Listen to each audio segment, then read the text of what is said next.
Today we are talking about section 11.2, simplifying radicals.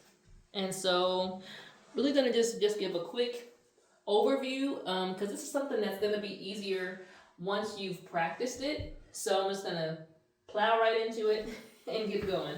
So we've been dealing with radicals, which we know are things like, square root of 16, okay? And to simplify it, if it's a perfect square, it's pretty easy.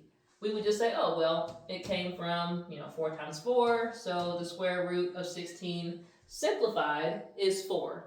But sometimes we have numbers in the radicand that are not perfect squares or perfect cubes, depending on the index of your radical. So we need a way to simplify them. So the first thing they want us to look at, as we learn about how to do this, is to define the product rule that works for radicals. Okay, so the product rule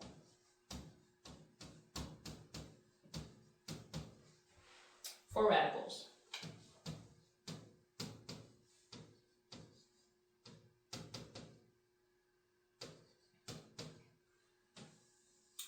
All right, so the product rule for radicals basically says that the product of two radicals with the same index can be expressed as a single radical, okay? And what it looks like, kind of in just the generic form, if we have the nth root of a, just like, the nth index there, or n as the index, times the nth root of b, then the product rule says, since they have the same index, we can simply multiply the radicands, okay? So we would take, a times b under the same index, okay? It also works in reverse, that if we have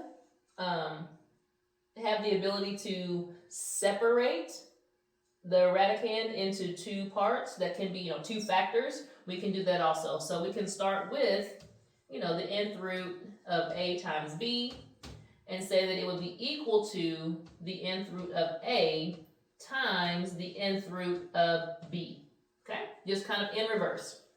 That's the product rule. And we're going to need this as we begin to simplify some of these radicals. So a numerical example for this, we put some numbers in. If we have the square root of, let's be an example, square root of 4 times the square root of 9, okay? Both have an index of 2, so I know I'm still going to have a square root. 9 times 4, 36. Okay? From there, we know we can simplify it further by reducing that and saying it's the same thing as just 6. Okay, but we get the idea that we're able to multiply the numbers together to write it as a single radicand. All right. Let's see.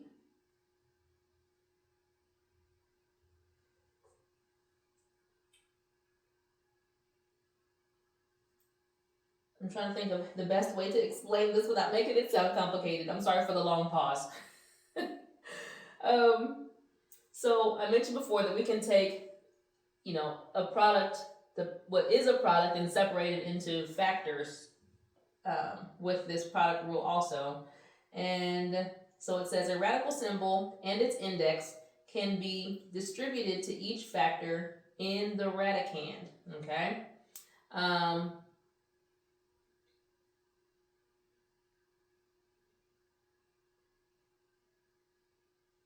So the example they have here is 16x squared. And we're saying that, well, we can break this apart into two pieces, right? That if it's a little easier for us to think about it, we could say, well, it's the same thing as saying the square root of 16 times the square root of x squared. Well, we know the square root of 16, that's 4. And then the square root of x squared, we know we're dividing, the index of 2 into 2. 2 goes into 2 one time, so we just have x, okay? So again, another way to simplify by breaking this down. Now, this is as far as this lesson goes, which is why I was trying to see if there was more that they wanted us to kind of expound upon. But this is where this lesson pauses, and then it kind of goes into the next one. I'm going to keep rolling, okay, just because I think this concept is pretty straightforward with what they're asking us to do here. Let's talk about when you have a number under the radical, a number in the radicand that is not a perfect square.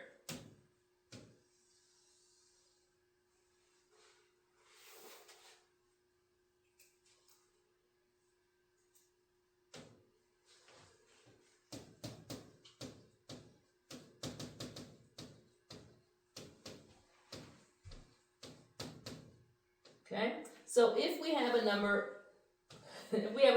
as in the radicand that is not a perfect square, it's going to have an irrational root.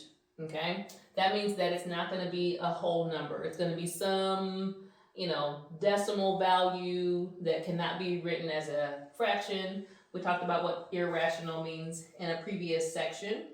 And so if there's irrational root, we can sometimes write it reduced. Okay, so an example would be the square root of 5 would have an irrational root, right? Because there's no number that we can multiply, 5, a number times a number that would equal 5, okay?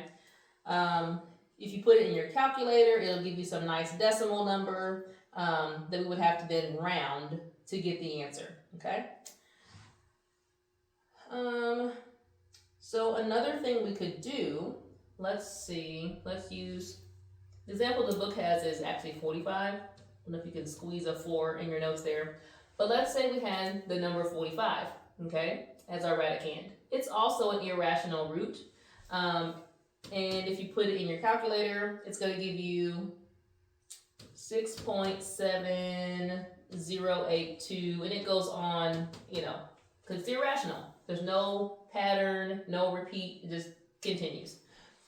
Well, another way that we could write this, because of what I know the factors of 45 are, that 45 does have a factor that's a perfect square, okay?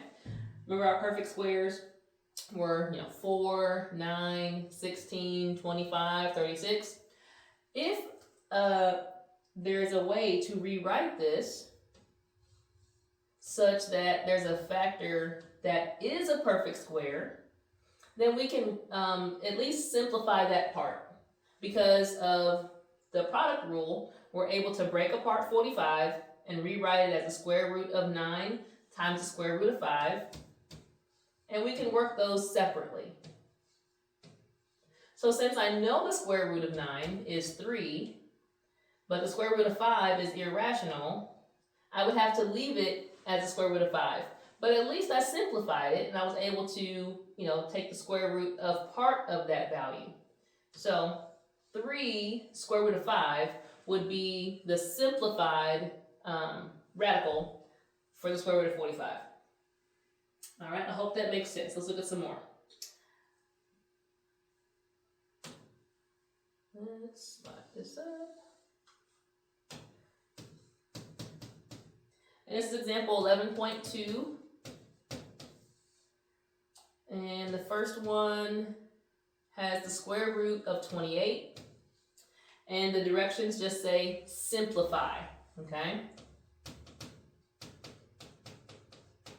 Now, if I knew that 28 was a perfect square, we could just tell exactly what it equals if it was a rational root, but it's irrational. So my next thought, what I like to do is almost to kind of think through the perfect squares. And sometimes I'll even list them just to have a visual. So I might actually somewhere on the paper, write 4, 16, oops, I forgot 9. Because 2 times 2 is 4, 3 times 3 is 9, 4 times 4 is 16, 5 times 5 is 25, 6 times 6, 36, 7 times 7, 49. 8 times 8, 64. 9 times 9, 81. 10 times 10, 100. So just a nice visual of all my perfect squares. We don't consider one a perfect anything because it's, you know, every time you multiply it, you get 1. So we start with 2, all right? And so I'm saying, okay, what's the biggest perfect square that's a factor of 28? In this case, it would just be 4. So I would rewrite the square root of 28. I can rewrite that as 4 times 7. They write it under the radical together, but I kind of prefer to see it separated, just so that I remember that the 7 will stay under that radical, but I do know the answer for the square root of 4. It's 2. So now I've written it in the simplest form. 2 square root of 7, or 2 times the square root of 7. Letter B, same situation. They want us to simplify, and we've got the square root of 200x. And so we're thinking, what is the largest perfect square that will divide into 200? And we know that 100 will. I could take 100 times 2, and then I still have x. So I'll keep the x in there. But I do know the square root of 100